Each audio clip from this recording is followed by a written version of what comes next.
So today I'm joined by Evan once again. All right, it's good to see you. Good to see you. This is the third installment of the homelessness, mental health, and addiction. So today I think is kind of the bread and butter of what we're talking about. We're mainly talking about addiction today and kind of what that looks like, how it works, and certain, like my own understanding of it and Evan's understanding of it. But we're also going to give you a little bit of a definition of what it is. So the first thing I want to talk about is what is addiction. I think we kind of have to define that first. So I actually have a definition that I'd like to share, and this is from the Medical News Today.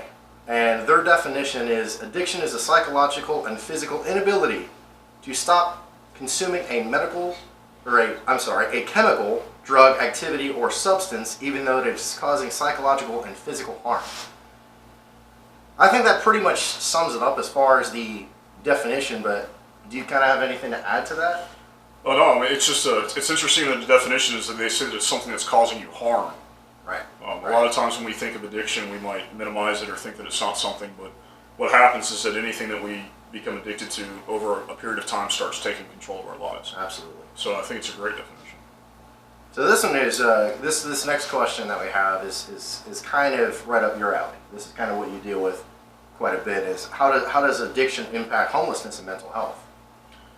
Well, sometimes when you're meeting somebody, I mean, it doesn't necessarily have to even be somebody who's homeless, or somebody who's on the way to being homeless, or somebody who's even successful. We can find ways to cover up for mental illness or even for addiction, just through denial or just by putting on a show for people.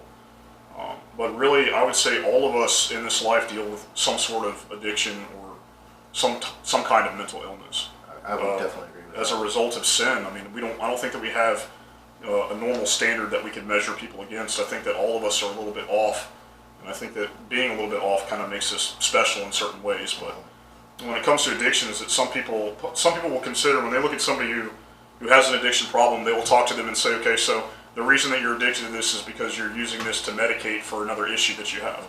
I think that can be deceiving just as well as anything else can be when it comes to addiction and mental health. I think that addiction can lead to mental health. I think that addiction, that's the only result of addiction, is that it leads us to having codependency issues.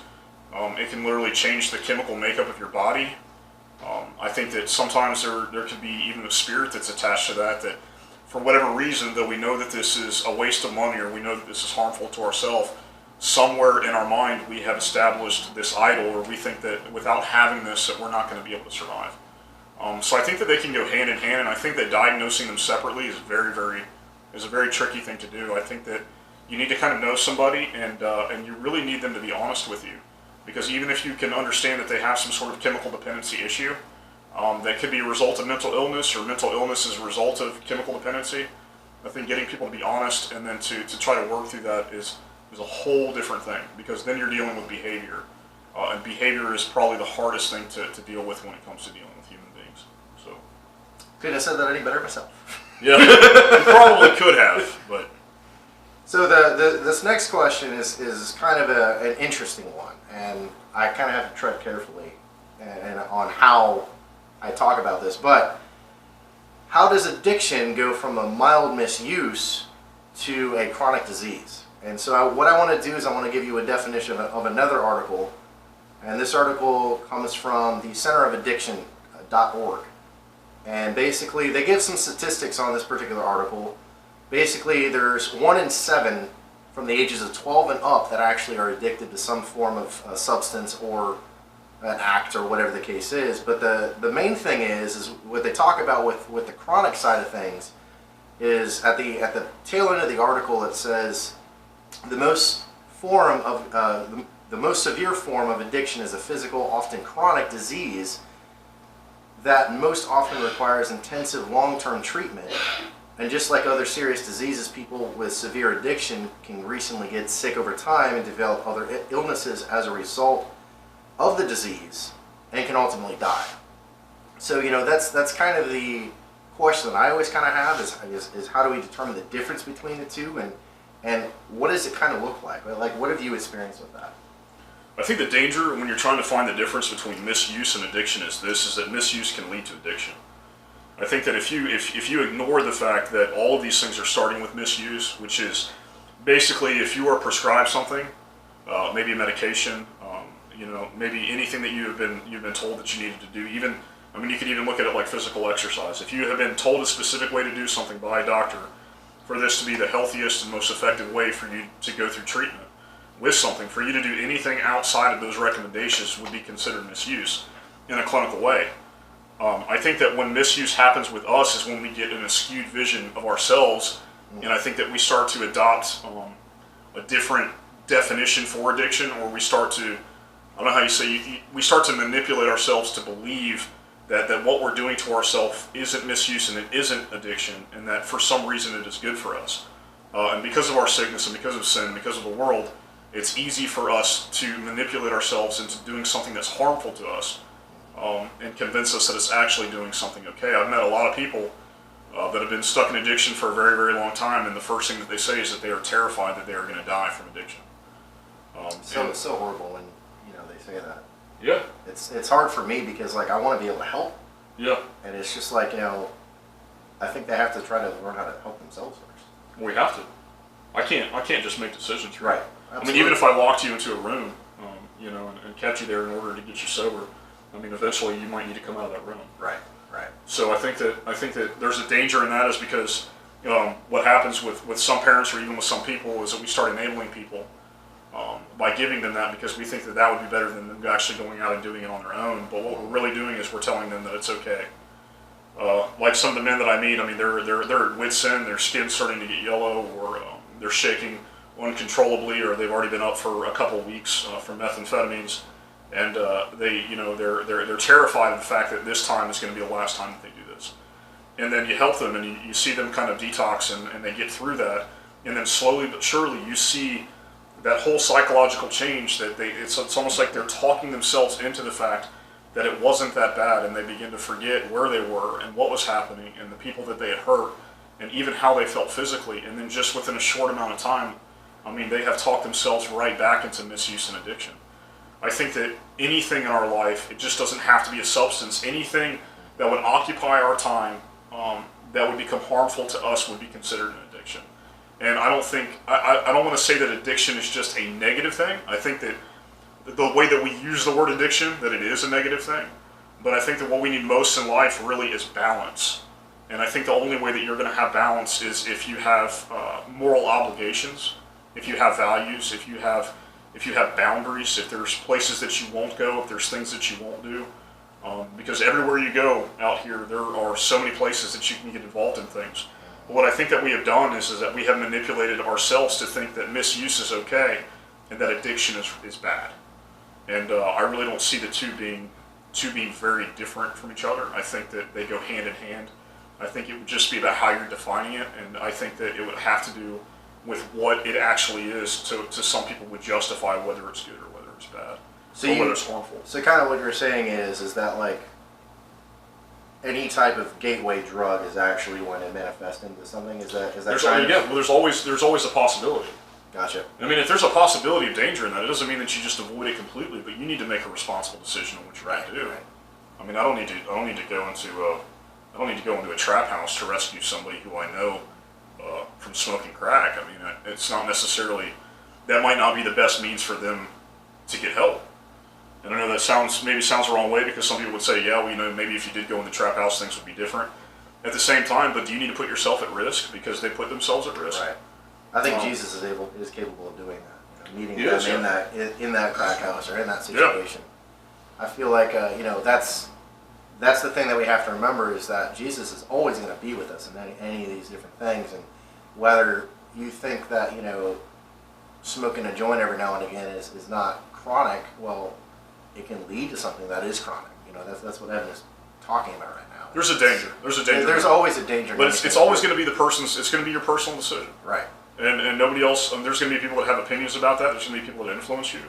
But listen, if you have an issue with addiction in the slightest bit, or with misuse or even chronic addiction, that it leads to bad things, you need to sever all the relationships and the things in your life that are even attributed to it. Right. It doesn't matter if somebody has the capacity to do that or do not. You need to decide if it's actually helpful or harmful, and if there's another remedy other than that. I mean, especially in the marijuana movement we have going on today. I'm not against people that smoke marijuana. I just don't want to smoke marijuana. It's not about it being right or being wrong. It's about what I choose to do because of what I believe that God has placed in my life. So all of us have to live by our own convictions. Okay, I'm not here to place convictions on people about what I think is right and wrong, but you see the evidence in people's lives of what it is that they're addicted to or what it is even that they worship. But it takes them coming to terms with that and them taking that to God for that to change. Right. So the next part of it is what are the best forms of treatment for addiction? I mean, I know what the textbook is going to say, and I know what these articles will say, but in reality, you know, based on its and I want to do this from an experience point of view. You know, what are some of the best ways for treatment? You know, outside of just detox. You know, how do we get it to the core of the issue? Is kind of what I'm trying to say, really. I say it's really sensitive. I find that I think that people that quit cold turkey sometimes are more successful in the long run. I think that people that stop with an intention of doing something different, that they would occupy their time and their mind with something else.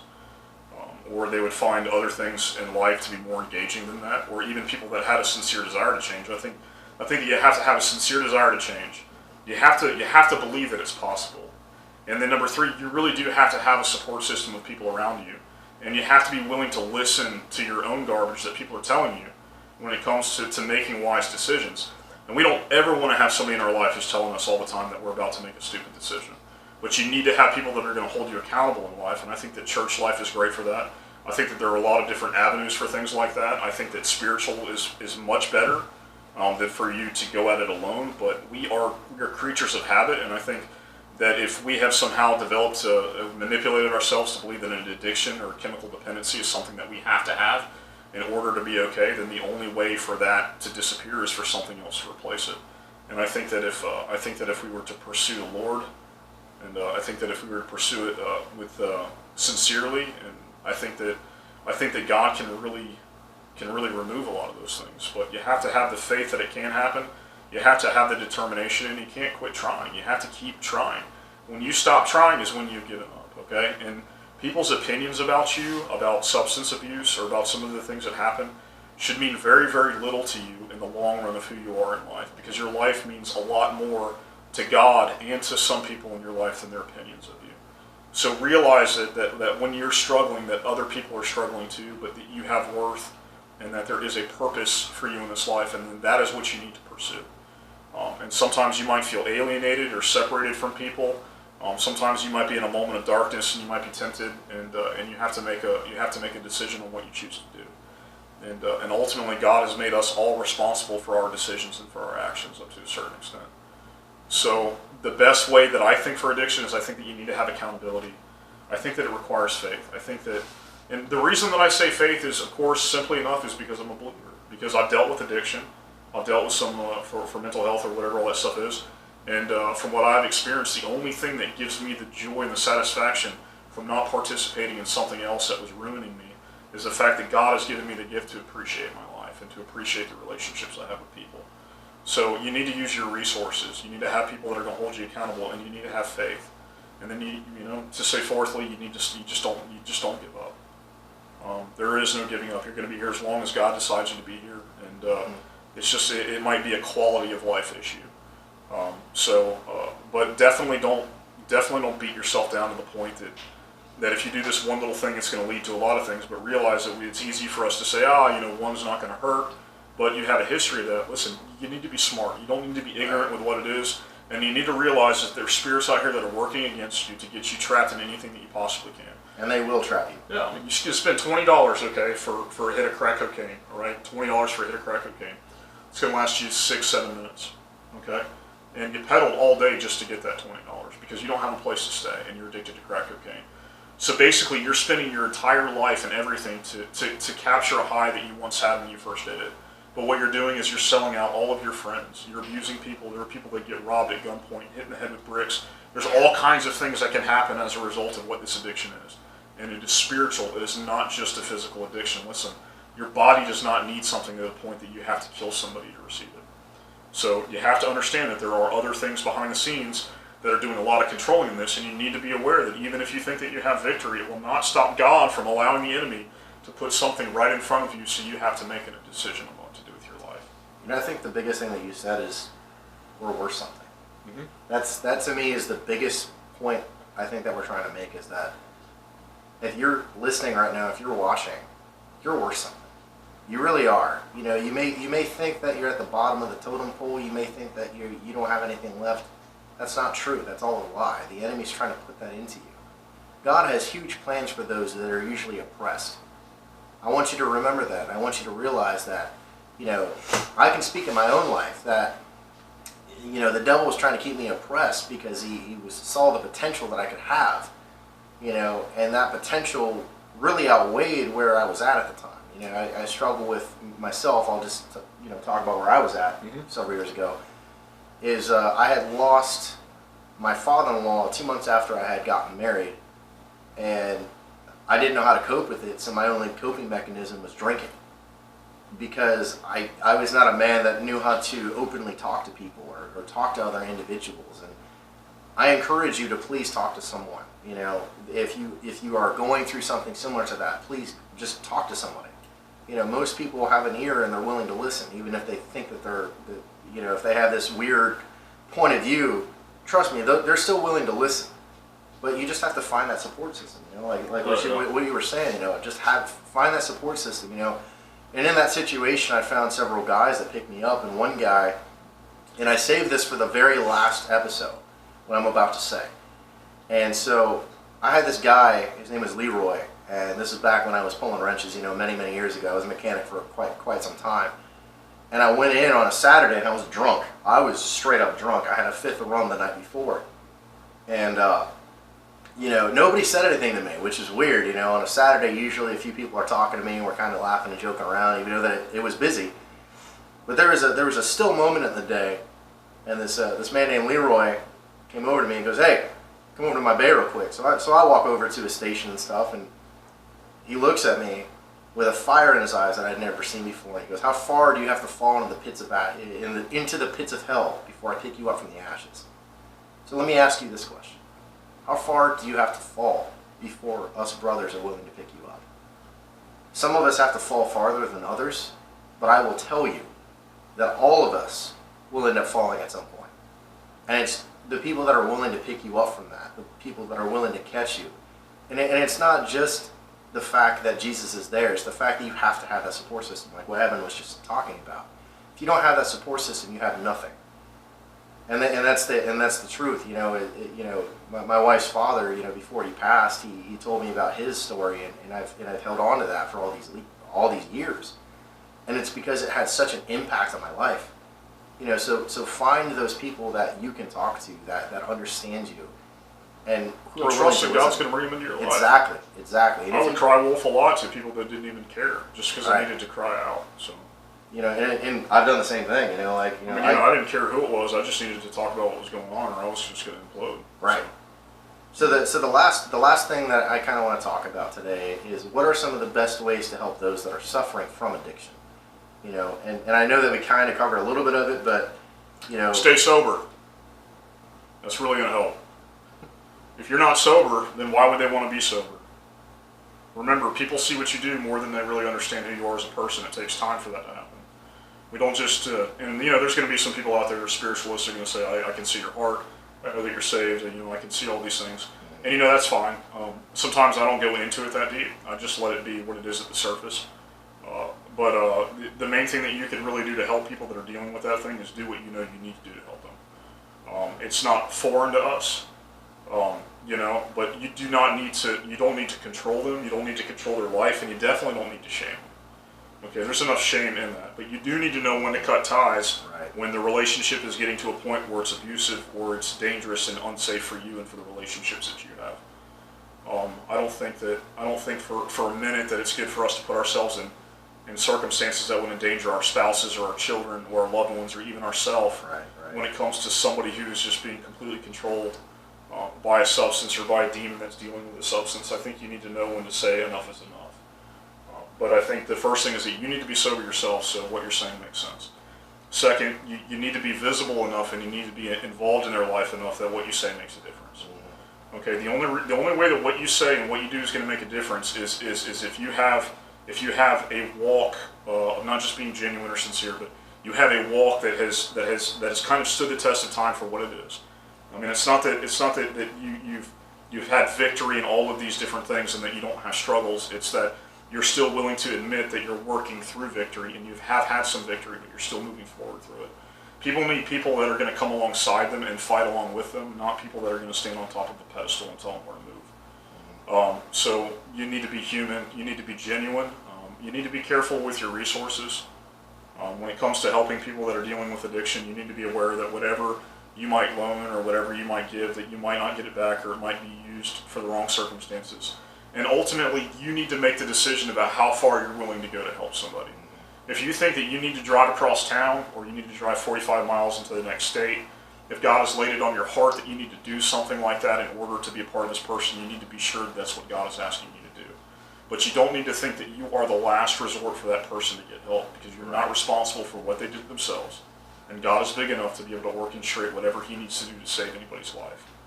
But I think in order for you to be used to help people with addiction, you need to have a healthy understanding of it. I would say a healthy respect of it, not a fear. Maybe I wouldn't even say reverence. It's more of a spiritual term. But you need to be aware that when you're dealing with people, even people that are not involved in addiction that would be visible, like chemical addiction or alcoholism, when you're dealing with people, which would be everybody that you encounter in your life, that they have the capacity to manipulate around you and through you to get what it is that they want. So you need to make a decision in that relationship, what that relationship is going to be built on. And you need to be aware that whatever you decide to give or whatever they're trying to manipulate, that it is your decision to allow them to use that for their good or for their harm. And that's a huge responsibility that God has given us. But the beautiful thing after you come out of a lot of addiction, or you even experience some of the fresh air about what victory can be, is that you realize that God has given you a heart that is willing to endure with other people, that is willing to try to speak into their life or to take time to talk to them. Because these days, we don't take time to talk to anybody. I mean, there's times I want to have conversations with people for hours, but there's just not enough time to do it. So I think that you have to value what it is that God has given you.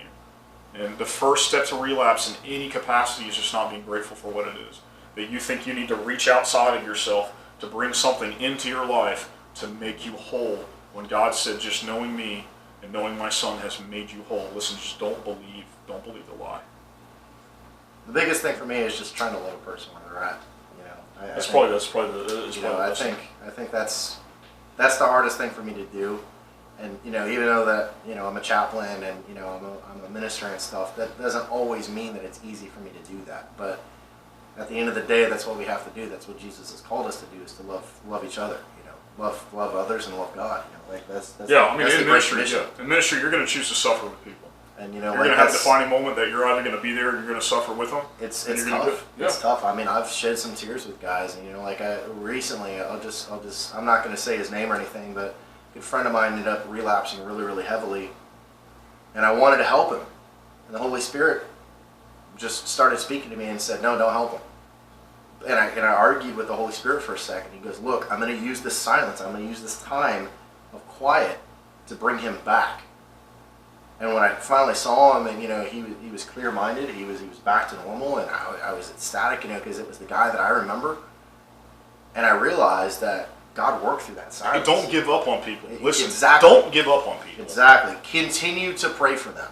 Yeah, whatever you do not stop praying for them. Be aware that it is a spiritual battle. It is not only a battle of the flesh. And be aware and be willing to allow God to use you in ways that will enrich your life more than you've ever experienced before. That little bit of suffering will teach you so much about what life is meant to be.